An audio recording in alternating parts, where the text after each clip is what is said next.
He never made me feel special, just safe. But that night, when his best friend touched me like I was something worth unraveling, I remembered what it meant to feel alive. He was good to me, paid the bills, kept the lights on, never raised his voice, but never really looked at me either. For 3 years, I lived in a home that looked perfect on the outside and sounded quiet on the inside. But not the good kind of quiet.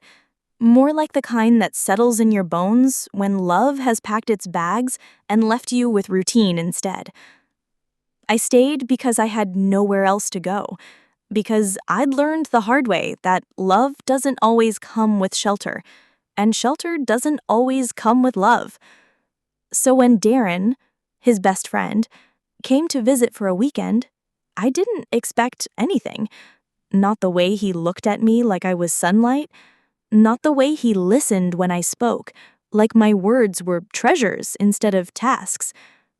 And I certainly didn't expect the way my body responded when he brushed past me in the kitchen, fingers grazing the small of my back like they had every right to linger. I froze, but he didn't apologize. He just stared at me, his voice low. "You okay?" My throat tightened. "Yeah." His hand moved again, a little lower this time, slow, curious. "You sure?" I didn't answer. Instead, I let myself lean back slightly. Not enough to say yes, but far from no. That night, while my boyfriend, my provider, snored in the bedroom, I stood at the hallway mirror brushing my hair. Darren appeared behind me, shirtless, eyes low, breath measured. "You should be touched like you matter," he said, almost too softly for the words to reach me. But they did. He stepped closer. My breath hitched. His hand slid around my waist from behind, fingertips light but deliberate. I should have stopped him. I should have remembered the man asleep down the hall who gave me a roof and warm food, but all I could feel was the blood rushing under my skin as Darren's lips traced the curve of my neck. "I see you," he whispered. And that was my undoing, because I hadn't been seen in years.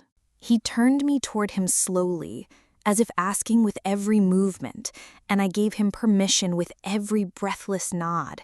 He kissed me like I was new, like he'd spent years wondering how I tasted.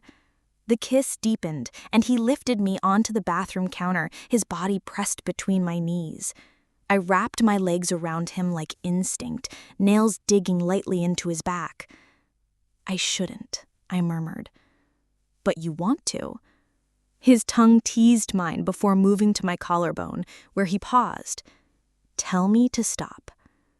I couldn't. My fingers tangled in his hair, pulling him closer. Clothes melted away in urgent pieces. He knelt before me, kissing the insides of my thighs with reverence. I trembled when his mouth finally met the place that ached the most. My breath stuttered, my spine arched.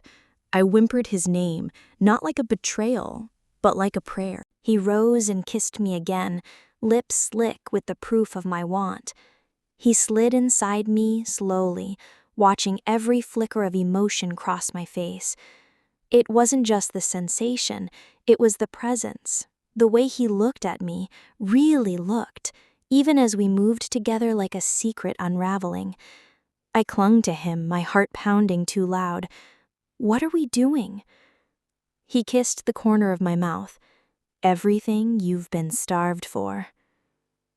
We didn't speak much after that, just moaned and touched and moved until my body gave in, trembling around him, crying out with a relief I didn't know I needed.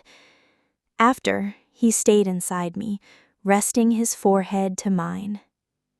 "You don't belong here," he said quietly. But I did. I belonged to the walls that kept me dry when it rained. I belonged to the man who never made me cry, but never made me feel alive either. And that was the cruelest part. In the morning, Darren laughed before anyone woke up. He didn't say goodbye. My boyfriend made breakfast, kissed my cheek, asked if I'd slept well. I smiled. Yeah, I did. But inside, a quiet war had started. Between the comfort I clung to and the fire I'd just discovered. Between safety and happiness. And the truth is, I stayed. Not because I wanted to, but because I didn't know where else to go.